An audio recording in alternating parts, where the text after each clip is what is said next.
Hello everyone and welcome back to our YouTube channel স্কাইনোভা।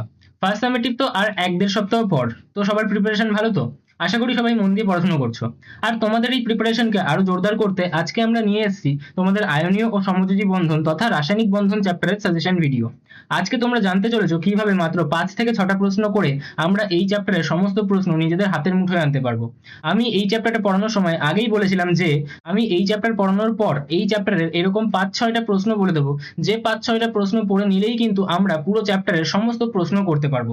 তো আজকে সেই দিন চলে এসেছে যেই দিন আমি সেই ট্রিকটা কিন্তু তোমাদের সাথে শেয়ার করব। যদিও বাস্তবে এর পিছনে কোনো ট্রিক নেই, বরং এটা একটা বিজ্ঞানসম্মতভাবে ডিজাইন করা কিছু প্রশ্ন সমূহ। এখানে দেখবো অনেকগুলো প্রশ্ন আছে, বাট আলটিমেটলি ওই প্রশ্নগুলোকে আমি যদি ক্লাব করি তাহলে দেখতে পাবে যে 5-6টা প্রশ্ন পড়লেই কিন্তু আমার সমস্ত প্রশ্নের অ্যান্সার আমরা করতে পারবো। তো চলো শুভ কাজে দেরি না করে জলদি দেখে নিই যে আমাদের এই চ্যাপ্টার থেকে কি কি প্রশ্ন পড়তে হবে। আর তোমরা সবাই জানো যে আমি প্রত্যেকটা ক্লাসের যে ক্লাস নোটস, ডেইলি প্র্যাকটিস কোশ্চেনের শিট, এই সাজেশন ভিডিওর যে প্রত্যেকটা পিডিএফ নোটস, সমস্ত কিছু কিন্তু আমার টেলিগ্রাম চ্যানেলে শেয়ার করে দিই। তাই অবশ্যই টেলিগ্রাম চ্যানেলে জয়েন করে যাও। তো দেখো আমরা রাসায়নিক বন্ধন থেকে কি পড়বো। প্রথমে আমি কোয়েশ্চেনগুলো তোমাদেরকে দেখিয়ে দিই, তারপর বলবো যে এই 5টা প্রশ্ন থেকে আমরা কি করে বাকি প্রশ্নগুলোর উত্তর বানাতে পারবো। ঠিক আছে? তো প্রথমেই দেখো আমাদেরকে বলছে রাসায়নিক বন্ধন কাকে বলে, ইহা কয় প্রকার। তেমন কি ইম্পর্টেন্ট না, এটা কিন্তু অতটা ইম্পর্টেন্ট নয়। স্কুলের ব্যাপার আমরা জানি না, তো স্কুলে কোয়েশ্চেন চলে আসতেই পারে, তাই আমি কিন্তু সব রকমের কোয়েশ্চেন তোমাদেরকে দেখিয়ে দিচ্ছি। বাট যেগুলোর পাশে আমি ক্রস দিচ্ছি তার মানে সেই কোয়েশ্চেনগুলো কিন্তু আসার চান্সেস খুবই কম। ঠিক আছে? বাট স্কুলে কিন্তু কোনো গ্যারান্টি দেওয়া যায় না, কারণ কোনো স্কুলে কোনো টিচার কোয়েশ্চেন করছে, অন্য কোনো স্কুলে অন্য টিচার কোয়েশ্চেন করছে। এই কোন টিচার কিরকম প্রশ্ন করবে সেটা টাফ লেভেলে হতে পারে, আবার একদম সোজা লেভেলে হয়ে যেতে পারে। তাই কিন্তু আমাদেরকে একটু সেফ খেলার জন্য সমস্ত প্রশ্নগুলো দেখিয়ে দেওয়া উচিত। তাই আমি প্রশ্ন তো দেখিয়ে দিচ্ছি, বাট আমি বলে দিচ্ছি যে কোন পার্ট থেকে কিন্তু কোয়েশ্চেন আসার চান্সেস বেশি। দেখো আমাদের জন্য ইম্পর্টেন্ট কি, আমাদের জন্য ইম্পর্টেন্ট হচ্ছে দ্বৈত সূত্র কি, অষ্টক সূত্র কি important. Are very very important আমি কি বলবো সেটা হচ্ছে আমাদের অষ্টক সূত্রের ব্যতিক্রমী যৌগ। এখান থেকে একটা প্রশ্ন আসবে এরকম ধরেই চলো, যে একটা প্রশ্ন তো পাবোই, হয় এমসিকিউ নয় এসিকিউ, নাহলে ব্রড কোশ্চেন আমাদের দুটো তিনটে এক্সাম্পল চাইতে পারে।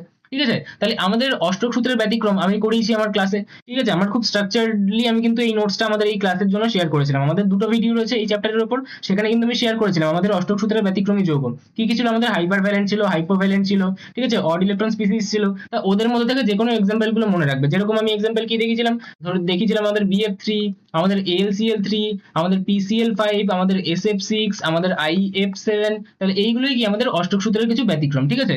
এই যে এগুলো দেখছো এগুলো কি, এগুলো হচ্ছে আমাদের হাইপার ভ্যালেন্ট, এগুলো কি আমাদের হাইপোভ্যালেন্ট। ঠিক আছে? আর একটা আমরা মনে রাখবো সেটা কি আমাদের LiH। এর ক্ষেত্রে কি হয়, এর ক্ষেত্রে আমাদের দ্বৈত পালিত হয়। এর ক্ষেত্রে কি হয়, এর ক্ষেত্রে আমরা দ্বৈত পালিত হয়, লিথিয়ামের আমাদের 2 হয়ে যায়, হাইড্রোজেনের আমাদের 2 হয়ে যায়, কি ইলেকট্রন বিন্যাস। তাহলে এদের ক্ষেত্রে আমাদের দ্বৈত সূত্র পালিত হয়, কিন্তু অষ্টক সূত্র কিন্তু পালিত হয় না। তাহলে এটাও একটা অষ্টক সূত্রের ব্যতিক্রম। ঠিক আছে? তাহলে এইরকম আমাদের কোয়েশ্চেন গুলো কিন্তু আসবেই আসবে, এখান থেকে আমাদের কোয়েশ্চেন ধরে নাও যে আসছেই। রাসায়নিক মিলন বা সংযোগের কারণ কি, খুবই লেস চান্স রয়েছে যে এটা তোমাদের আসবে। এটা ডিটেলসে থাকে আমাদের 11-এ, তখন আসে। ঠিক আছে? তারপর নোবেল গ্যাসগুলোকে নিষ্ক্রিয় গ্যাস এবং বিরল গ্যাস নামে কেন পরিচিত হয়, এটাও আমাদের কিন্তু আসার চান্সেস একদমই নেই। তো একবার তাও রিডিং দিয়ে রাখতে পারো, কারণ পরীক্ষায় বাই চান্স দিতে পারে। ঠিক আছে?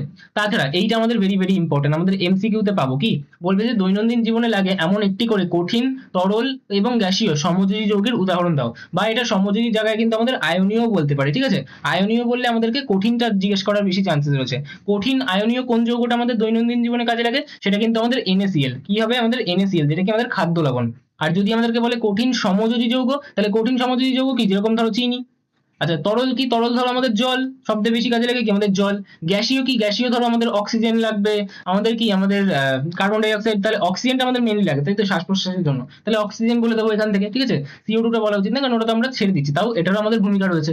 যাই হোক, তো আমরা অক্সিজেন বলবো এই ক্ষেত্রে। ঠিক আছে?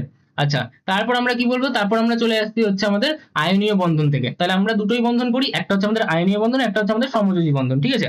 দেখো এখান থেকে আয়নীয় বন্ধন কি, আয়নীয় যৌগ কি, আয়নীয় যোজ্যতা কি, আসার চান্সেস ভেরি লেস। ঠিক আছে? বাট বাই চান্স চলে আসতে পারে। তার মধ্যেও আসার চান্সেস কোনটা আছে, আমাদের আয়নীয় যোজ্যতা। বা বললো যে সোডিয়ামের আয়নীয় যোজ্যতা কি করে আসবে, তো আমি দেখাবো যে এরকম যদি আমাদের শর্ট কোশ্চেন আসে যে সোডিয়ামের আয়নীয় যোজ্যতা কত, বললো যে আমাদের ম্যাগনেসিয়ামের আয়নীয় যোজ্যতা কত, বা সমযোজ্যতা কারোর জিজ্ঞাসা করলো যে নাইট্রোজেনের সমযোজ্যতা কত, কি করে বার করতে হবে আমি একটা ট্রিক শিখিয়ে দেবো একটু পরে। ঠিক আছে? আচ্ছা তারপর আমাদের যেটা আসতে পারে সেটা হচ্ছে কি আয়নীয় বন্ধন সম্পর্কিত কোসেলের ধারণা। খুবই ইজি জিনিস, যে আমাদের ধাতুগুলো ইলেকট্রন ছাড়বে, ছেড়ে ক্যাটায়ন হবে, আর অধাতু যতগুলো ইলেকট্রন ছেড়ে আমাদের অ্যানায়ন হবে, এবং এই যে ক্যাটায়ন অ্যানায়ন যেহেতু বিপরীত তড়িৎ মানে তড়িৎ বিশিষ্ট, তাই এরা একে অপরের সাথে কি করবে, স্থিরতারিতিক আকর্ষণ বল দ্বারা যুক্ত হয়ে আমাদের একটা আয়নীয় বন্ধন তৈরি করবে, যার ফলে একটা আয়নীয় যৌগ তৈরি হবে। তাহলে এটাই আমাদের কোষের ধারণা। একটা এক্সাম্পল দিয়ে দেওয়া দরকার পড়ে NaCl এর, তাহলে আরো ভালো হবে। ডিপেন্ড করছে যে কত নাম্বার দিচ্ছে, যদি 1 নাম্বার 2 নাম্বার দেয় তাহলে এক্সাম্পল না দিলেও চলবে, এক্সাম্পল দিয়ে দেওয়া ভালো যদি 2 নাম্বার থাকে, আর যদি 3 নাম্বার দেয় তাহলে তো এক্সাম্পল দিতেই হবে, ঠিক আছে।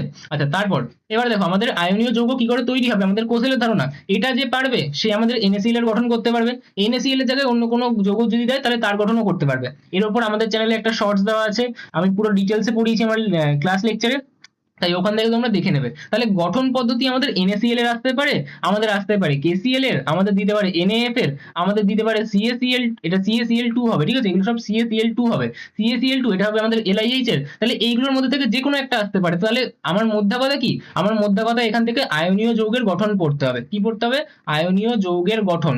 এবার এটা কি, এটা একদম প্রপার, এটা আমাদের কনসেপচুয়াল জিনিস, তাই তো, এটা আমাদের প্রপার কনসেপচুয়াল জিনিস। তাহলে এটাকে কিন্তু আমাদেরকে লার্ন করতে হবে, মানে আমাদের কিন্তু এটা শিখতে হবে, ঠিক আছে। লার্ন মানে এখানে আমি মনে রাখার কথা বলছি না, মেমোরাইজ করলে হবে না, এটাকে আমাকে শিখতে হবে। তাহলে এটা যদি তোমার শেখা থাকে তাহলে তুমি যে কারোর জন্য বানাতে পারবে, আর যদি না শেখা থাকে তাহলে কিন্তু কারোর জন্য বানাতে পারবে না। তাই অবশ্যই কিন্তু আমার চ্যানেলে একটা শর্টস দেওয়া আছে, তো শর্টস দেখতে পারো, দুটো লেকচার রয়েছে, লেকচার কটা আছে, দুটো রয়েছে, তাহলে লেকচার থেকে দেখতে পারো, এই পদ্ধতিটা কিন্তু শিখে নেবে। তাহলে মোদ্দা কথা আমি কি বলতে চাইছি, আমাদের আয়নীয় বন্ধন থেকে আসতে পারে কি, আয়নীয় বন্ধন থেকে আসতে পারে হচ্ছে আমাদের আয়নীয় যৌগের গঠন। এবার আয়নীয় যৌগটা পাল্টে যেতে পারে, হয়তো তোমাকে বললো NaCl, হয়তো তোমাকে বললো KCl, হয়তো তোমাকে বললো NaF, তাহলে আমাদের এইগুলো কিন্তু আমাদের কম্পাউন্ড গুলো বদলে যেতে পারে, কিন্তু জিনিসটা তো আমাদের একই থাকবে। আর ধরো তোমাকে আমাকে বললো যে NaCl এর যৌগ গঠন পদ্ধতি ব্যাখ্যা করো, তুমি কি করে বুঝবে যে এখানে আয়নীয় যৌগের কথা বলা হচ্ছে। দেখো এটা হচ্ছে আমাদের যৌগ গঠন, মানে যৌগগুলো চেনা। তাহলে এখানে তোমাদেরকে যৌগ চেনার থেকে কিন্তু প্রশ্ন আসবেই আসবে, ঠিক আছে। কিভাবে চিনবো, দেখো আমি সবসময় বলবো যে আমি যদি ধাতুর সাথে অধাতু নিই, কি বলছি, আমি যদি ধাতুর সাথে অধাতু দেখি, ঠিক আছে, তাহলে আমি বলবো যে সেটা হচ্ছে আমাদের আয়নীয় যৌগ। আমি কি বললাম বোঝা গেল, যদি আমাদের ধাতুর সাথে অধাতু থাকে তাহলে তাদের মধ্যে থাকবে আয়নীয় বন্ধন, অর্থাৎ তাদের মাধ্যমে কি তৈরি হবে, আমাদের আয়নীয় যৌগ তৈরি হবে। আর যদি আমি কি দেখি, আমি যদি অধাতুর সাথে অধাতু দেখি, যদি আমি অধাতুর সাথে অধাতু দেখি, তাহলে আমরা বলবো যে তাদের মধ্যে আছে আমাদের সমযোজী বন্ধন, আর সমযোজী বন্ধনের মাধ্যমে কি হবে, সমযোজী যৌগ তৈরি হবে, ঠিক আছে। এক্সাম্পল দেখো, এক্সাম্পল হচ্ছে আমাদের LiH, দেখো লিথিয়াম, লাস্টে আম আছে, লাস্টে আম থাকা মানে ধাতু, ঠিক আছে। একমাত্র ব্যতিক্রম আমাদের হিলিয়াম, হিলিয়ামের শেষে আম রয়েছে, কিন্তু হিলিয়াম কি একটা নোবেল গ্যাস, অর্থাৎ ওটা কিন্তু অধাতু। তা বাদ দিয়ে যতগুলোর নামের শেষে আম রয়েছে, sodium, lithium, potassium, beryllium, calcium, লাস্টে আম থাকা মানে কি ধাতু, তাহলে এটা আমাদের ধাতু। আর দেখো হাইড্রোজেনের শেষে কিন্তু আমাদের আম নেই, তাহলে এটা কি, এটা হচ্ছে আমাদের অধাতু, ঠিক আছে। আমাদের তাহলে ধাতু আর অধাতুর মধ্যে কি হবে, নিশ্চয়ই আমাদের আয়নীয় বন্ধন রয়েছে, তাহলে এটা কি তৈরি করবে, এটা নিশ্চয়ই আমাদের আয়নীয় যৌগ, তাহলে এটা নিশ্চয়ই আয়নীয় যৌগ তৈরি করেছে, ঠিক আছে। দেখো আমাদের জিঙ্ক, আচ্ছা জিঙ্ক, টাংস্টেনের নাম কিন্তু উলফ্রাম, ঠিক আছে, তাই লাস্টে আম আসে, তাও আমি টাংস্টেন জানো তোমরা অনেকেই, তাই টাংস্টেনটাকে লিখে দিলাম। জিঙ্ক, আচ্ছা আমাদের হতে পারে কোবাল্ট, আর হতে পারে কি কোবাল্ট, জিঙ্ক, আর হচ্ছে ম্যাঙ্গানিজ, ঠিক আছে, Mn। এইগুলোর নামের শেষে কিন্তু আমাদের আম নেই, তবুও এরা কিন্তু ধাতু, এটা মনে রাখবে, ঠিক আছে। বাদ বাকি প্রত্যেকটা ধাতুর শেষে আম রয়েছে, aluminium, sodium, potassium, magnesium, calcium, strontium, প্রত্যেকের নামের শেষে কিন্তু আম রয়েছে, তাহলে ধাতুর নামের শেষে আম থাকবেই। শুধুমাত্র আমাদের জিঙ্ক, কোবাল্ট, ম্যাঙ্গানিজ এদের নামের শেষে কিন্তু আমাদের আম নেই। যদি বলো সোনা, সোনার নাম হচ্ছে অরাম, তাহলে লাস্টে আম রয়েছে।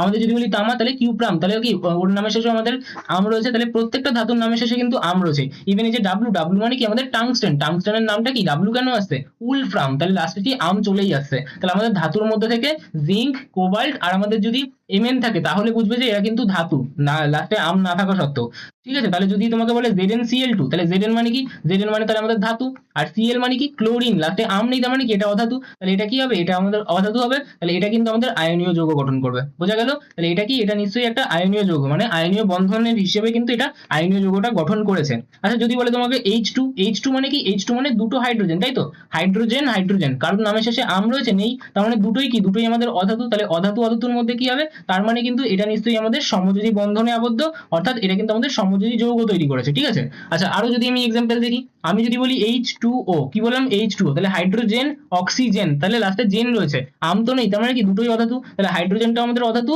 অক্সিজেনটাও আমাদের অধাতু, তাই তো। তাহলে এদের মধ্যে কি থাকবে, এদের মধ্যে নিশ্চয়ই আমাদের সমযোজী বন্ধন রয়েছে, অর্থাৎ এটা কি, এটা একটা আমাদের সমযোজী যৌগ, বোঝা গেল। তাহলে এরকম ভাবে আমাদেরকে কিন্তু চিনতে হবে যে কোনটা কি যৌগ, ঠিক আছে। এর উপর থেকে একটা কোয়েশ্চেন আসবে যে কোনটা কি যৌগ, ঠিক আছে। আচ্ছা, তাহলে সেই বুঝে আমি কি এদের গঠন ব্যাখ্যা করতে পারবো? খুব ইম্পর্টেন্ট, কি ভেরি ভেরি ইম্পর্টেন্ট, ঠিক আছে? বাদ বাকিগুলো কিন্তু ইম্পর্টেন্ট, গঠন থেকে একটা কোয়েশ্চেন আসবেই, ঠিক আছে? তো আমি এখানে তো লিখে দিয়েছি ভেরি ভেরি ইম্পর্টেন্ট। বাকি এলআইএইচটা কিন্তু আসার চান্স খুব বেশি থাকে, কেন? কারণ লিথিয়াম হাইড্রাইডের ক্ষেত্রে কিন্তু আমাদের দ্বৈত পূরণ হয়, এর ক্ষেত্রে অষ্টক পূরণ হয় না, এর ক্ষেত্রে কিন্তু দ্বৈত পূর্তি হয় বা দ্বৈত পূরণ হয়, ঠিক আছে? তাই এটা কিন্তু আমাদের আসতে পারে, কি কিভাবে আসতে পারে আমি এরকম ভাষাগুলো কিন্তু চেঞ্জ করে দিয়েছি। বলতে পারে এলআইএইচ গঠনকালে অষ্টক সূত্র লঙ্ঘিত হয়, ব্যাখ্যা করো। ব্যাখ্যা করো মানে কি, গঠন পদ্ধতি দেখাতে হবে তোমাকে, তখন তোমাকে, ঠিক আছে? তাহলে কি কি রকম ভাবে কিন্তু প্রশ্নগুলো আসতে পারে আমি সবই পিডিএফ এ দিয়ে দিয়েছি, তোমরা পিডিএফটা ডাউনলোড করবে, ডাউনলোড করে প্রিন্ট আউট করতে পারো বা সেখান থেকে দেখে পড়তে পারো, নিয়ে কিন্তু পড়ে নিতে পারো। আর যদি মনে করো যে এগুলোর অ্যান্সার করে দিতে হবে, প্রথম কথা আমার যে টেলিগ্রাম চ্যানেল, সেখানে ডেইলি প্র্যাকটিস কোশ্চেন শিটের নিচে আমি কিন্তু প্রত্যেকটার অ্যান্সার দিয়ে দিই, বেশিরভাগ ক্ষেত্রে একটার বোধহয় দিইনি, কারণ সেটা আমি আমার ক্লাস নোটসে ডিটেলসে করে দিয়েছিলাম। আর স্ট্রাকচার বানাতে হতো, স্ট্রাকচার বানানোগুলো আবার নতুন করে করাটা আমার পক্ষে টাইম টেকিং ছিল, তাই জন্য, ঠিক আছে? বাদ বাকি আরো যদি মনে হয় যে না কোনো প্রশ্নের উত্তর পারছোই না, কমেন্ট বক্সে বলতে পারো, বা যদি সবাই কমেন্ট করো তাহলে আমি এগুলোর অ্যান্সার বানিয়েও দিতে পারি। তো ওগুলো ডিপেন্ড করছে তোমাদের ডিমান্ডের উপরে, ঠিক আছে? আচ্ছা, তারপর চলে আসে আমাদের সমযোজী যৌগ। তাহলে আয়নীয় যৌগ থেকে আমি কি বললাম, আয়নীয় যৌগের গঠন পড়তে হবে। একইভাবে সমযোজী যৌগের জন্য দেখো এর প্রকারভেদটা একটু ইম্পর্টেন্ট বলতে পারো, বাকি আমাদের সমযোজী বন্ধন কাকে বলে, সমযোজী যৌগ কাকে বলে, সমযোজিতা কাকে বলে, তেমন কিন্তু ইম্পর্টেন্ট না, বাট স্কুলে কিন্তু পরীক্ষায় চলে আসতে পারেই পারে, ঠিক আছে? আচ্ছা, দেখো এবার যদি আমাকে বলে একটি এক বন্ধন সমন্বিত সরল সমযোজী অণুর গঠন দেখাও, এরকম ভাবে প্রশ্নটা দিয়ে দিল, তাহলে তোমার ইচ্ছা, যার মধ্যেই এক বন্ধন আছে, এক বন্ধন মানে কি আমাদের সিঙ্গেল বন্ড, তাহলে সিঙ্গেল বন্ড যার মধ্যেই আছে তারই একটা কিন্তু স্ট্রাকচার তুমি দেখাতে পারো। তাহলে কোয়েশ্চেন এটাও আসতে পারে 2 মার্কস দিয়ে, যে 2 নাম্বার দিয়ে দিল, বললো যে কোনো একটা এক বন্ধনওয়ালা আমাদের সমযোজী অণু দেখাও, তাহলে তোমার ইচ্ছা, তখন তুমি কি করতে পারো, তোমার ইচ্ছা মতো তুমি বলতে পারো যে আমি কি করবো, হাইড্রোজেন অণুর গঠন দেখাবো, বা ফ্লুরিন অণুর গঠন দেখাবো, এইচএফ এর দেখাবো, বা ক্লোরিনের দেখাবো, বা এইচসিএল এর দেখাবো, তাহলে এগুলো কিন্তু তোমার ইচ্ছা। আচ্ছা, যদি বলে লুইস ডট গঠন, তার মানে কোনটা? ধরো লুইস ডট গঠন আমি H2O এর করছি, তাহলে কিন্তু তখন কোনটা হয়, তাহলে ধরো এই যে এদিকে থাকলো, সরি এদিকে কি থাকলো, দেখিয়ে দিচ্ছি আমি, 1 সেকেন্ড, 1 সেকেন্ড আমাকে টাইম দাও। এখানে এই থাকলো, এই থাকলো, এই থাকলো, এই থাকলো, এগুলো আমি শিখিয়েছি সবই যে কি করে করতে হয়। তাহলে এই যে আমি স্ট্রাকচারটা বানালাম এক্ষুনি, তাহলে দুটো হলো, আর এদিকে কি দুটো, দুটো দুটো চারটে, আর দুটো ছটা, তাহলে এদিকে আরেকটা থাকবে। তাহলে কি হচ্ছে আমাদের, এইটা হচ্ছে আমাদের লুইস ডট গঠন, যেটা আমি এরকম ভাবে দেখাই, তাই তো? তাহলে এইটা হচ্ছে আমাদের লুইস ডট গঠন। আর ড্যাশ স্ট্রাকচার কি, এটারই আমাদের স্ট্রাকচারটা কি, ইকুইভ্যালেন্ট স্ট্রাকচার আমাদের ড্যাশ স্ট্রাকচার। আমি কি বলেছিলাম, এই যে এখানটা শেয়ারিং হচ্ছে দুটো ইলেকট্রন, দুটো ইলেকট্রন মানে কি আমাদের একটা বন্ড, আবার এখানেও দেখো দুটো ইলেকট্রন, তার মানে কি একটা বন্ড, আর এদিকে পড়ে রয়েছে কি, এদিকে পড়ে রয়েছে আমাদের ইলেকট্রন, তাই তো? তাহলে এই যে আমাদের এটা থাকলো, অক্সিজেনের কত, অক্সিজেন হচ্ছে 8, তার মানে কত, 2,6, তাহলে একটা দুটো তিনটে চারটে পাঁচটা ছটা, হ্যাঁ ঠিক আছে। তাহলে আমি এই যে এগুলো করা সব শিখিয়েছি কিভাবে করতে হবে, যদি কেউ না জানো আবারও কি বলবো, যে আমাদের শর্টস দেখবে আর লেকচার নাম্বার 2 দেখবে। আইনীয় যৌগটা আমি করেছিলাম লেকচার নাম্বার 1-এ, আর আমাদের যে সমযোজী যৌগ সেটা করেছিলাম লেকচার নাম্বার 2-তে, তো ওখান থেকে শিখে নেবে। তাহলে আমাদের এই সমযোজী যৌগ থেকেও কি আমাদের ইম্পর্টেন্ট, তাহলে আমাদের ভেরি ভেরি ইম্পর্টেন্ট কিন্তু আমাদের সমযোজী যৌগের গঠন। তাহলে কি বলবো, যে আমাদের সমযোজী যৌগের গঠন, এটাও কি, এটাও আমাদের কনসেপচুয়াল জিনিস, মানে এটা তোমার শেখার জিনিস। যদি তুমি এটা না শেখো তাহলে কিন্তু তুমি কোনো প্রশ্নই করতে পারবে না মনে রেখে, ঠিক আছে? ভুল হয়ে যাবে, মনে কতক্ষণ রাখতে পারবে, পারবে না। আর তোমাদের যৌগগুলো তো পাল্টে দিতেই পারে। এইবার দেখো এখানে ব্যাপারটা কি, বলতে পারে যে আমাদের এক বন্ধন মানে সিঙ্গেল বন্ডের প্রশ্ন, আবার তোমাকে বলতে পারে কি, আবার তোমাকে বলতে পারে যে আমি কিন্তু এবার ডবল বন্ডের কোনো কোশ্চেন জিজ্ঞাসা করছি, তাহলে আমাদের ডবল বন্ডের কোশ্চেন আসতে পারে, ঠিক আছে? আবার আমাদের বলতে পারে যে ট্রিপল বন্ডের কোশ্চেন দেখাও, অর্থাৎ ট্রিপল বন্ড আছে এমন কিন্তু কোনো সমযোজী যৌগ অণুর আমাদের দেখাও একটা স্ট্রাকচার বানিয়ে, ঠিক আছে? এইবার দেখো এখানে আমাদের মেন ক্যাচটা কি আছে, যেটা আমি আলাদা করে তোমাদেরকে দেখাবো, কি, 1 সেকেন্ড, এখানে একটা দাগ পড়ে গেছে, আমি একটু মুছে দিই, নাহলে পরে তোমাদের পড়তে অসুবিধা হবে। তো এখানে অনেকগুলো আছে যে কোনটা কোনটা আমাদের আসতে পারে, সেগুলো আমি দেখিয়ে দিচ্ছি, যেমন অ্যামোনিয়ার আসতে পারে, মিথেনের আসতে পারে, প্রত্যেকের স্ট্রাকচার আমি বানিয়ে বানিয়ে দেখিয়েছি আমাদের ক্লাসে, তো লেকচার দেখে নেবে কারোর যদি প্রবলেম থেকে থাকে। দেখো এবার দেখো এই কোশ্চেনটা কিভাবে ঘুরিয়ে আসতে পারে, বলতে পারে গ্রিন হাউস গ্যাসে মুখ্য ভূমিকা পালন করে যে সমযোজী যৌগ তার লুইস ডট গঠন দেখাও। তা আমরা জানি যে আমাদের গ্রিন হাউস গ্যাসে কিন্তু সব থেকে বেশি ভূমিকা পালন করে কে, আমাদের CO2, তার মানে ইনডাইরেক্টলি আমাকে বলছে CO2 এর কিন্তু লুইস ডট গঠন দেখাতে, বোঝা গেল আমার কথাটা? আবার বলতে পারে দ্বিবন্ধন বিশিষ্ট একটা মৌলিক অণুর সমযোজী বন্ধন দেখো, এটা মৌলিক না, এটা যৌগিক হবে, ঠিক আছে? এটা কি হবে, এটা হবে আমাদের যৌগিক। তাহলে দ্বিবন্ধন বিশিষ্ট একটি যৌগিক অণু সমযোজী যৌগ বন্ধন দেখাও। দেখো আমাদের এখানে কি আছে, কার্বন অক্সিজেন দুটো আলাদা আলাদা পরমাণু না, আলাদা পরমাণু মানে কি, আলাদা পরমাণু মানে তারা যৌগ গঠন করে, তার মানে যদি আমাকে বলে যে দ্বিবন্ধন বিশিষ্ট একটা যৌগ, তার মানে কি আমাদের CO2 হতে পারে, বা হতে পারে আমাদের ইথিন, তাহলে এখানেও কিন্তু আমি এটা বলবো এটা হচ্ছে যৌগিক অণু, কি বলবো, এটা বলবো আমাদের যৌগিক অণু। যদি আমাকে বলে দ্বিবন্ধন বিশিষ্ট যৌগিক অণু, তাহলে আমরা ইথিনের কথা বা আমাদের কার্বন ডাই অক্সাইডের কথা দেখাবো। ইথিলিন মানে কি, ইথিলিন মানে হচ্ছে আমাদের C2H4, তাহলে দেখো কার্বন আছে হাইড্রোজেন আছে, দুটো আলাদা আলাদা জিনিস আছে, তার মানে কি এটা যৌগিক অণু, ঠিক আছে, বা যৌগ। কিন্তু যদি আমাকে বলে যে দ্বিবন্ধন বিশিষ্ট একটি মৌলিক অণুর গঠন দেখো। মৌলিক মানে কি, আমাদের একই পরমাণু আছে, মানে অক্সিজেনের সাথে অক্সিজেন, তাহলে দেখো অক্সিজেন আর অক্সিজেনের মধ্যে কিন্তু ডবল বন্ড থাকে, তাহলে এইটার কথা তখন দেখাতে হবে। অর্থাৎ ইন শর্ট আমি কি বলতে চাই, আমি বলতে চাই যে যদি তোমাদের পরীক্ষায় প্রশ্ন আসে যে আমাদের দ্বিবন্ধন বিশিষ্ট মৌলিক অণু, কি বলবো, যে আমাদের দ্বিবন্ধন বিশিষ্ট মৌলিক অণু, মৌলিক অণু মানে কি, তার মানে একই রকমের অণু, তার মানে অক্সিজেন। যদি বলে যৌগিক অণু, দ্বিবন্ধন বিশিষ্ট যৌগিক অণু, তাহলে কি বলবো, তাহলে বলবো আমাদের ইথিলিন, যেটা কি C2H4 বা আমাদের CO2 এর কথা। তাহলে যদি বলে দ্বিবন্ধন বিশিষ্ট একটি যৌগের অণুর গঠন দেখাও, তাহলে হয় আমাদের C2H4 এর গঠন দেখাবে, না হলে আমাদের CO2 এর গঠন দেখাবে। CO2 এর গঠন দেখানো কিন্তু আমাদের তুলনামূলক ইজি। আর যদি আমাদেরকে বলে যে ত্রিবন্ধন যুক্ত মৌলিক অণুর কথা বলতে, যে ত্রিবন্ধন বিশিষ্ট মৌলিক অণুর আমাদের উদাহরণ দাও, বা বলছে যে আমাদের অণুর গঠন দেখাও, তাহলে আমরা দেখাবো কিন্তু আমাদের নাইট্রোজেনের কথা। কাকে দেখাবো, তাহলে আমরা দেখাবো আমাদের নাইট্রোজেনের কথা। কারণ আমরা কি জানি যে অক্সিজেনের মধ্যে আমাদের এরকম ডবল বন্ড থাকে, আর নাইট্রোজেনের মধ্যে এরকম ট্রিপল বন্ড থাকে, ঠিক আছে। আর যদি বলে ত্রিবন্ধন বিশিষ্ট আমাদের যৌগিক অণুর উদাহরণ দাও, তাহলে যৌগিক অণুর উদাহরণ কি, আমাদের অ্যাসিটিলিন, যেটা কি সেটা হচ্ছে আমাদের C2H2। তাহলে ত্রিবন্ধন বিশিষ্ট মৌলিক অণু বললে বলবো নাইট্রোজেন, যদি যৌগিক অণু বলে তাহলে বলবো আমরা C2H2। তাহলে কোয়েশ্চেন কিভাবে ঘুরে যাবে আমাদের বুঝতে পারছো। তাহলে আমাদের কিন্তু বলতে পারে কোথায় গেল আমাদের সমযোজী যৌগ, হ্যাঁ এই যে সমযোজী যৌগ, বলতে পারে ত্রিবন্ধন বিশিষ্ট একটা যৌগিক অণুর সমযোজী যৌগের গঠন দেখাও, তার মানে কার দেখাতে হবে, আমাদের C2H2 এর দেখাতে হবে। যদি বলে ত্রিবন্ধন বিশিষ্ট মৌলিক অণু, তাহলে কার জন্য দেখাতে হবে, তাহলে কিন্তু নাইট্রোজেনের জন্য দেখাতে হবে। তাহলে আমরা এই জিনিসটাকে ক্লিয়ার করতে পারলাম যে আমাদের কিন্তু লুইস ডট গঠন করতে দিতে পারে, তাহলে লুইস ডট স্ট্রাকচার যদি আমাদেরকে করতে দেয়, তার জন্য আমাদের কিন্তু কনসেপ্ট ঠিক থাকতে হবে, আমাদেরকে কিন্তু এই জিনিসটা শিখতে হবে যে কিভাবে আমরা এটা করবো। শিখিয়ে আমি অলরেডি দিয়েছি, তাই এখন আমি টাইম ওয়েস্ট করবো না। তাহলে আমরা এখন অবধি আমরা কি কি কোয়েশ্চেন আমি দেখলাম, যে কোয়েশ্চেনগুলো আমি বলছি কিন্তু আমাদের ইম্পর্টেন্ট, তাহলে আমরা এবার টাইপ করা চালু করি। দেখো প্রথমে আমি কি বলেছিলাম, প্রথমে আমি বলেছিলাম একটা প্রশ্ন পড়তে, যেটা সবচেয়ে বেশি ইম্পর্টেন্ট কি, সেটা হচ্ছে আমাদের অষ্টক সূত্র বা অষ্টক সূত্রের ব্যতিক্রম। তাহলে অষ্টক সূত্র ও তার ব্যতিক্রম, ঠিক আছে। এই ব্যতিক্রমের মধ্যেই আমরা বলতে পারি যে আমরা দ্বৈত সূত্রের কথা পড়বো, কারণ দ্বৈত পূর্তি হলে তো আমাদের অষ্টক পূর্তি হয় না। তাহলে এটা আমাদের হয়ে গেল একটা কোয়েশ্চেন। দ্বিতীয় কোয়েশ্চেন কি, দ্বিতীয় কোয়েশ্চেন হচ্ছে আমাদের আয়নীয় যৌগের গঠন, তাহলে এটা আমাদের শিখতে হবে। তাহলে এটা কি, এটা হচ্ছে আমাদের আয়নীয় যৌগের গঠন। তৃতীয় প্রশ্ন কি, তৃতীয় প্রশ্ন হচ্ছে আমাদের সমযোজী যৌগের গঠন, তাহলে এটা আমাদের তৃতীয় কোয়েশ্চেন। তিনটে কোয়েশ্চেন আমরা এখন অবধি পড়েছি।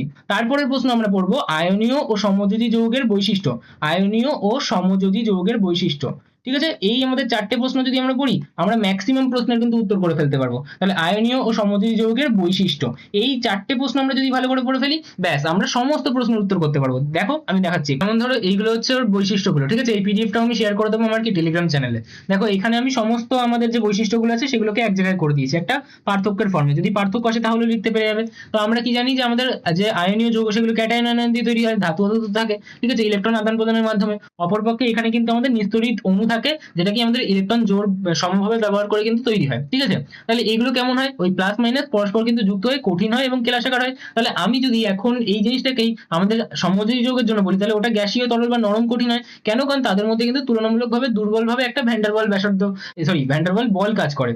এইবার প্রশ্ন তোমাদের কেমন ভাবে আসবে বলতো, বলবে যে NaCl আমাদের কঠিন, কিন্তু আমাদের H2O মানে জল সেটা আমাদের তরল কেন। তাহলে আমি তখন কি বলবো, আমরা বলবো NaCl একটি আয়নীয় যৌগ, এবং আমরা জানি যে আয়নীয় যৌগ সাধারণত কঠিন এবং কেলাসাকার হয় কেন, কারণ বিপরীত আধানযুক্ত আয়নগুলো এই ক্ষেত্রে তীব্র স্থিতারিতিক আকর্ষণ বল দ্বারা আমাদের পরস্পর যুক্ত থাকে এবং এটা কেলাস গঠন করে, ব্যাস।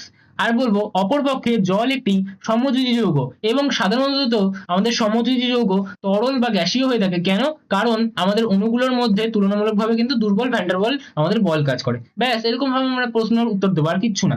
এই যে আমি পয়েন্টগুলো এখানে শিখছি, এই পয়েন্টগুলো কিন্তু আমরা ওখানে ইউটিলাইজ করবো। বলতে পারে যে আমাকে বললো যে NaCl এর গলনাঙ্ক খুব বেশি, কিন্তু আমাদের একটা দিয়ে দিল কর্পূর, আমাকে বললো যে কর্পূরের কিন্তু আমাদের গলনাঙ্ক স্ফুটনাঙ্ক কম কেন। তাহলে আমি কি বলবো, বলবো যে NaCl আমাদের একটা আয়নীয় যৌগ, এবং আয়নীয় যৌগের গলনাঙ্ক স্ফুটনাঙ্ক বেশি হয় কারণ তীব্র আন্তঃআণবিক আকর্ষণ বলের জন্য এটা কিন্তু ভেঙে তরল বা গ্যাসে পরিণত হতে প্রচুর পরিমাণ তাপ শক্তির প্রয়োজন হয়, যেহেতু এদের মধ্যে তীব্র স্থিতারিতিক আকর্ষণ বল কাজ করে, ব্যাস এটাই তাহলে আমাদের উত্তর হয়ে গেল। এবং অপরপক্ষে বলবো যে অপরপক্ষে কর্পূর একটি সমযোজী যৌগ, এবং এর গলনাঙ্ক স্ফুটনাঙ্ক তুলনামূলকভাবে কম হয় কারণ এদের দুর্বল আন্তঃআণবিক বল ভাঙতে অনেক কম তাপ শক্তির প্রয়োজন হয়, ব্যাস এগুলোই তাহলে আমাদের অ্যান্সার হয়ে যাবে। তো এরকম ভাবে এখানে বাদ বাকি আমাদের বৈশিষ্ট্যগুলো লেখা আছে, এই পিডিএফটা আমি তোমাদের সাথে শেয়ার করে দেবো, এবং চলে আসি আমরা আমাদের আবার কোয়েশ্চেনের জায়গাতে। কি কি ধরনের প্রশ্ন আসতে পারে দেখো, আমি এখানে একটা কালেকশন করে দিচ্ছি। বলছি সোডিয়াম ক্লোরাইডের জলীয় দ্রবণ তড়িৎ সুপরিবাহী। তাহলে আমি কি বলবো, শুরু করবো যে সোডিয়াম ক্লোরাইড একটি আয়নীয় যৌগ, তারপর কারণটা বলবো যেটা আমার বৈশিষ্ট্য আছে, তারপর বলবো তাই জন্য এটা আমাদের তড়িৎ সুপরিবাহী। কিন্তু চিনি হচ্ছে আমাদের কুপরিবাহী বা সুপরিবাহী নয়, কেন? তাহলে আমি কি বলবো, চিনি বা গ্লুকোজ এটা আমাদের সমযোজী যৌগ। তারপর আমি সমযোজী যৌগের যে পয়েন্টটা আছে ওই পয়েন্টটা লিখবো, তারপর আমি উত্তর দিয়ে দেবো। বোঝা গেল? তার মানে শুধু আমি এখানে এক্সট্রা দুটো করে লাইন অ্যাড করবো। প্রথমে বলবো যে সোডিয়াম ক্লোরাইড আমাদের আয়নীয় যৌগ, তারপর আমি ওই বৈশিষ্ট্যের পয়েন্টটা লিখে দেবো। আর একটা লাইন এক্সট্রা কি অ্যাড হবে, যে অপরপক্ষে চিনি বা গ্লুকোজ সেটা কিন্তু আমাদের সমযোজী যৌগ, তারপর আবার আমাদের একইভাবে বৈশিষ্ট্য লাইনটা কিন্তু অ্যাড হবে। ঠিক আছে? তারপর বলতে পারে দুটো ভৌত ধর্মের সাহায্যে সোডিয়াম ক্লোরাইড আর ন্যাপথলিনের মধ্যে পার্থক্য করো। তাহলে আমি একই রকম ভাবে বলবো সোডিয়াম ক্লোরাইড কি আমাদের আয়নীয় যৌগ, তার দুটো বৈশিষ্ট্য লিখে দেবো। ন্যাপথলিন আমাদের কি সমযোজী যৌগ, তার দুটো বৈশিষ্ট্য লিখে দেবো। বোঝা গেল? তাহলে এরকম ভাবে কিন্তু আমাদের প্রশ্নগুলো আসতে পারে। ঠিক আছে? তো আমি বাদ বাকিগুলো বলে দিচ্ছি না। এখানে আমি একটা জিনিস দেখছি যে আমি কিন্তু এখানে আমাদের নাম্বারগুলো না পড়েনি, তো নাম্বারগুলো আমাদের এখানে কি হবে, CCl4 এখানে হবে CaCl2। ঠিক আছে? বাদ বাকি তো সব ঠিক আছে, হ্যাঁ বাদ বাকি ঠিক আছে। তো এগুলো গেল। এরপর আসতে আমাদের কিছু ট্রিকি কোশ্চেন যদি আমাদের আসে, ঠিক আছে, যদি আমাদের একটু কঠিন প্রশ্ন আসে, কিরকম আসতে পারে, আমাদের ঘুরিয়ে দিল, বলছে যে একটা পরমাণু থেকে অপর পরমাণুতে ইলেকট্রন স্থানান্তর হয়েছে, অর্থাৎ কমপ্লিট ইলেকট্রন ট্রান্সফার হয়েছে। তাহলে ইলেকট্রন ট্রান্সফার হলে কি হয়, তাহলে কিন্তু সেটা তৈরি হয় আমাদের আয়নিক বন্ড। ঠিক আছে? 1 সেকেন্ড, আমি চার্জটা দিই ল্যাপটপে। হ্যাঁ, এটা কি হবে, তাহলে এটা হবে আমাদের আয়নিক বন্ড বা আমাদের আয়নীয় যৌগ তৈরি করবে। ঠিক আছে? তাহলে এটা আয়নিক বন্ডের মাধ্যমে আয়নিক কম্পাউন্ড তৈরি করবে। ঠিক আছে? আয়নিক কম্পাউন্ড বা আমাদের সমযোজী যৌগ তৈরি করবে। সমযোজী যৌগেরই আরেকটা নাম কি, তড়িৎযোজী যৌগ। ঠিক আছে? উদাহরণ দিতে বলছে, তাহলে কি NaCl দিয়ে দেবো, আমি বলতে পারি KCl দিয়ে দিতে পারি। ঠিক আছে? আমি বলতে পারি LiH, কি বলতে পারি LiH, অর্থাৎ একটা ধাতু থাকতে হবে, একটা অধাতু থাকতে হবে, তাহলেই হলো। বোঝা গেল? আচ্ছা, তারপর বলতে পারে আমাদের একটি পরমাণু অপর পরমাণুর সাথে ইলেকট্রন ভাগাভাগি, অর্থাৎ ইলেকট্রন শেয়ারিং বলছে। তাহলে শেয়ারিং থেকে কি হয়, আমাদের কোভালেন্ট বন্ড। এরও আমাকে যদি এক্সাম্পল বলে তাহলে কি করবো, আমরা NH3 দিয়ে দিলাম, আমরা অক্সিজেন দিয়ে দিলাম, আমরা C2H4 দিয়ে দিলাম, এরকম যে কোনো এক্সাম্পল দিয়ে দেবো।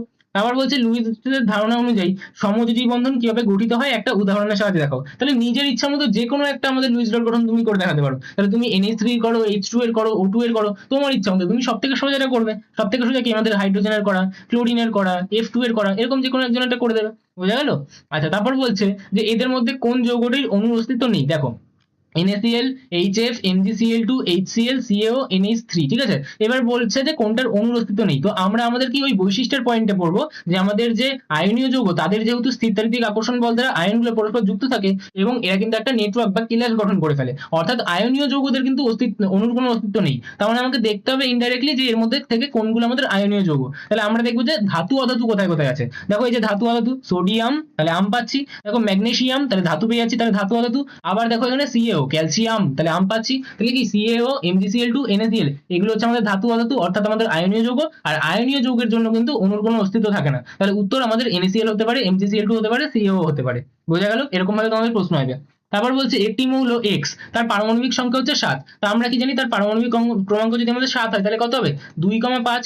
বলছে X এর দুটো পরমাণু পরস্পর যুক্ত হচ্ছে, তার মানে X এই একজন আছে, X এই একজন রয়েছে। লাস্টের কক্ষে কতগুলো ইলেকট্রন, 5টা ইলেকট্রন, তার মানে একটা দুটো তিনটে চারটে পাঁচটা। আর একটা X আছে, তারও তো না নিশ্চয়ই, তাহলে লাস্টের কক্ষে 5টা ইলেকট্রন থাকবে, তাহলে কি হবে, তিনটে আর দুটো 5টা। এবার তাহলে ভাবো এর 5টা আছে, আরো কি 3টে লাগবে, তাহলে কি করবো, ওই সামনের জনের কাছ থেকে 3টে ইলেকট্রন এ নিয়ে নেবে। একইভাবে এই X এর 5টা ইলেকট্রন আছে, তাহলে সামনের জনের কাছ থেকে 3টে ইলেকট্রন নিয়ে নেবে, তাহলে এরও হয়ে গেল কিন্তু 2,8, এরও হয়ে গেল 2,8। অর্থাৎ তৈরি হলো কি, তৈরি হলো X আর X, এদের মধ্যে শেয়ার কতগুলো আছে, একটা দুটো তিনটে চারটে পাঁচটা ছটা ইলেকট্রন, তার মানে কি 3টে বন্ড। তাহলে কি হবে, এরকম বন্ড তৈরি করবে। তাহলে ইনডাইরেক্টলি আমি কিন্তু এটাও ভাবতে পারতাম যে 7 কার, 7 হচ্ছে আমাদের নাইট্রোজেনের, তার মানে আমাকে কিন্তু নাইট্রোজেনের বলছে যে নাইট্রোজেনের দুটো যে পরমাণু আছে তারা পরস্পর কিভাবে আমাদের যৌগ গঠন করে, তারা কি যৌগ গঠন করে, তার মানে নিশ্চয়ই এটা কি করবে, আমাদের সমযোজী যৌগ গঠন করবে। বোঝা গেল আমার কথাটা? তাহলে এটা কিন্তু আমাদের হয়ে গেল এরকম ব্যাপার। তারপর বলছে তার লুইস ডট গঠন অঙ্কন করে দেখাও। তাহলে লুইস ডট গঠন অঙ্কন করে দেখাবে, যেটা আমি করে দেখালাম। আর এটা কি, এটা হচ্ছে তার ড্যাশ স্ট্রাকচার। ঠিক আছে? এটা লুইস ডট স্ট্রাকচার, এটা হচ্ছে তার ড্যাশ চিহ্ন দিয়ে তৈরি আমাদের গঠন। বোঝা গেল?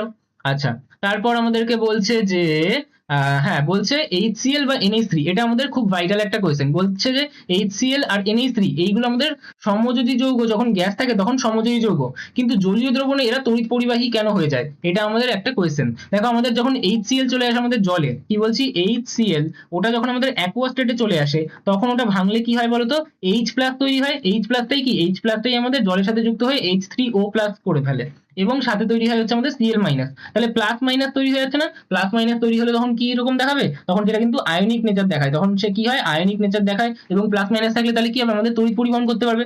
একইভাবে আমি যদি NH3 কে আমাদের অ্যাকোয়া স্টেটে পাঠাই অর্থাৎ জলের সাথে যুক্ত করি, তাহলে ও কি তৈরি করে, তখনও তৈরি করে NH4OH। কি তৈরি করে, NH4OH। তাহলে NH4OH কিন্তু এখন আমাদের ভাঙতে পারবে কি NH4 প্লাস আর OH মাইনাসে। তাহলে এই যে প্লাস মাইনাস হয়ে গেল, তাহলে যখন NH3 ছিল গ্যাসিয়াস স্টেটে, তখন কি ছিল, গ্যাসিয়াস স্টেটে থাকা অবস্থায় এটা কিন্তু তখন কোভালেন্ট ছিল, অর্থাৎ ওটা কিন্তু তখন সমযোজী ছিল। কারণ নাইট্রোজেন হাইড্রোজেন, তাহলে এরা কি আমাদের দুটোই আমাদের অধাতু, তার মানে কি সমযোজী। কিন্তু আমাদের যখন আমাদের অ্যাকোয়া স্টেটে পাঠালাম তখন প্লাস মাইনাস চলে আসলো, অর্থাৎ এদের মধ্যে কিন্তু আয়নিক ক্যারেক্টার ডেভেলপ হয়ে গেল। বোঝা গেল? তাহলে এই দুটো কিন্তু আমাদের প্রশ্ন আসে যে এমন দুটো যৌগের উদাহরণ দাও যে এই দুটো আমাদের সাধারণ অবস্থায় সমযোজী কিন্তু জলীয় দ্রবণে তড়িৎ বিশ্লেষ্য। তাহলে উত্তর কি হবে? উত্তর হবে একটা হচ্ছে আমাদের NH3, একটা হবে আমাদের HCl। এই দুটো কিন্তু খুব ভাইটাল একটা প্রশ্ন যেটা আমাদের কিন্তু আসে।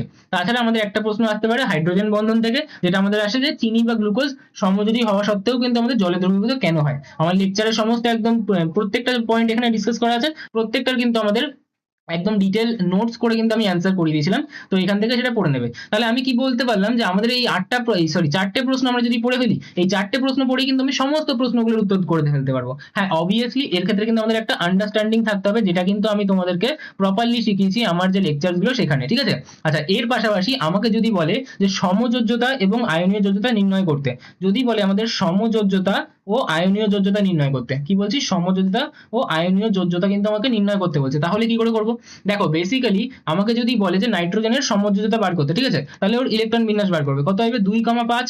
শেষ কক্ষে কতগুলো ইলেকট্রন আছে? 5টা। 4-এর থেকে বড় না ছোট? 4-এর থেকে বড়। 4-এর থেকে বড় হলে 8-এর থেকে বিয়োগ করবে, তাহলে কত হবে? আসবে আমাদের 3। তাহলে এটা হবে কি ওর সমযোজ্যতা। তাহলে আমাকে যদি বলে যে আমাদের যদি নাইট্রোজেনের সমযোজ্যতা জিজ্ঞাসা করে, তাহলে আমি কি বলবো? 3। একইভাবে যদি বলি অক্সিজেনের জন্য, তাহলে কত? 8। তাহলে কত হবে? 2,6। তাহলে শেষ কক্ষে কটা ইলেকট্রন আছে? 6টা। 4-এর থেকে বড় না ছোট? 4-এর থেকে বড়। 4-এর থেকে বড় হলে 8-এর থেকে বিয়োগ করবো, তাহলে কত হবে? 2। তাহলে অক্সিজেনের সমযোজ্যতা কত? আমাদের 2, ঠিক আছে। আচ্ছা, এবার এই সমযোজ্যতার মানে কি? দেখো, বেসিক্যালি আমি বলছি কি নাইট্রোজেনের সমযোজ্যতা 3, তার মানে নাইট্রোজেনের হয় একই দিকে 3টে হাত হবে, নয় নাইট্রোজেনের এদিকে দুটো এদিকে একটা হাত হলো, আর না হলে নাইট্রোজেনের 3 দিকে একটা একটা করে হাত হবে। অক্সিজেনের আমাদের বলছি 2 সমযোজ্যতা, তার মানে অক্সিজেনের একদিকে দুটো হাত হতে পারে বা অক্সিজেনের 2 দিকে দুটো হাত হতে পারে। ওপরে দিচ্ছি না নিচে দিচ্ছি সেটা কিন্তু ম্যাটার করে না, ঠিক আছে। একইভাবে আমি যদি বলি আমাদের ফ্লুরিনের কথা, যদি বলি যে আমি ফ্লুরিনের কথা জানতে চাই, তাহলে ফ্লুরিন হচ্ছে আমাদের 9, তাহলে কত হবে? 2,7। তাহলে এটা কত হবে? দেখো, 8-এর থেকে আমি যদি 7 বিয়োগ করি তাহলে কত হবে? আমাদের আসবে 1। তার মানে আমি বলতে পারি যে যখন আমাদের ফ্লুরিন বা ক্লোরিন এরা বন্ধন করবে তাহলে একটাই বন্ধন করবে, ঠিক আছে। এইবার তোমাকে যদি এরকম ভাবে তাহলে আমি বলি যে আমাদের কার বন্ধন করতে বলছি, আমি বলছি ধরো NH3, ঠিক আছে, আমি বলছি NH3, ঠিক আছে। আচ্ছা, আরেকটা কথা, যদি ধরো আমার এখানে হাইড্রোজেন রয়েছে, হাইড্রোজেন মানে কত? 1। তার মানে কত বড় রইলো? 1। এবার দেখো আমাদের শেষ কক্ষে কটা ইলেকট্রন আছে? এর একটাই কক্ষ, একটা ইলেকট্রন। 4-এর থেকে ছোট না? যদি 4-এর থেকে ছোট হয় তাহলে সেটাই বসিয়ে দেবো, ঠিক আছে। তাহলে সেটা কি হবে? সেটাই বসে যাবে। তার মানে আমি কি বলতে পারি? তার মানে আমাদের হাইড্রোজেনের একটাই হাত হবে, ঠিক আছে। যে যতগুলো সমযোজ্যতা ততগুলো হাত, এরকম ভাবে ভাববে। এবার ভালো করে ভাবো, দেখো আমাকে বলছে NH3 এর স্ট্রাকচার বানাতে, তাই তো। তাহলে নাইট্রোজেন হাইড্রোজেন হাইড্রোজেন হাইড্রোজেন, নাইট্রোজেনের কতগুলো হাত হবে? আমি বলছি যে নাইট্রোজেনের 3 বন্ধন, তাই তো।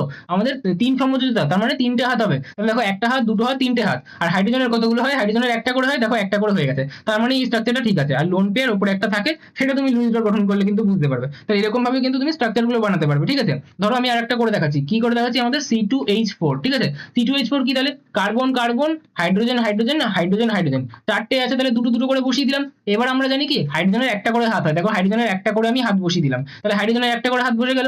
আমি জানি যে কার্বনের কি হয়? 4টে করে হাত হয়। কিভাবে? তুমি চেক করে দেখো, কার্বনের জন্য আমি হাত বার করছি, দেখো কার্বন আমাদের কত? 6। তার মানে কত হবে? 2,4। এটা দেখো 4-এর থেকে বড় না ছোট? 4-এর থেকে বড় না ছোট কোনোটাই না, 4। তাহলে 4ই বসিয়ে রাখলে 4 হবে। 4-এর থেকে আমি যদি 8-এর থেকে 4 বিয়োগ করি তাহলেও আমাদের 4 হবে। তার মানে আমি বলতে পারি কার্বনের কতগুলো হাত হবে? কার্বনের হয় একদিকে 3টে, একদিকে একটা হাত হতে পারে, কার্বনের 4 দিকে 4টে হাত হতে পারে, বা কার্বনের দুদিকে দুটো দুটো করে হাত হতে পারে, ঠিক আছে। তাহলে এখানে দেখো আমি কি বলতে চাইছি, আমি বলতে চাইছি যে কার্বনের অলরেডি দুটো হাত হয়ে গেছে, তাহলে আর কতগুলো লাগবে? 4টে করতে হবে। তাহলে আরো দুটো হাত ফেলে দিলাম আমি এখানে, তাহলেই কিন্তু এর স্ট্রাকচার তৈরি হয়ে গেলো। তাহলে এরকম ভাবে কিন্তু তোমরা স্ট্রাকচার গুলোও তৈরি করতে পারো এরকম ট্রিক্স এর মাধ্যমে। আর সমযোজ্যতা বা আয়নীয় যোজ্যতা এই একই নিয়মে, ঠিক আছে। ধরো তোমাকে বললো যে সোডিয়ামের আয়নীয় যোজ্যতা বার করতে, সোডিয়াম কত? 11। তার মানে কত হবে? 2, 8, 1। শেষ কক্ষে কতগুলো ইলেকট্রন আছে?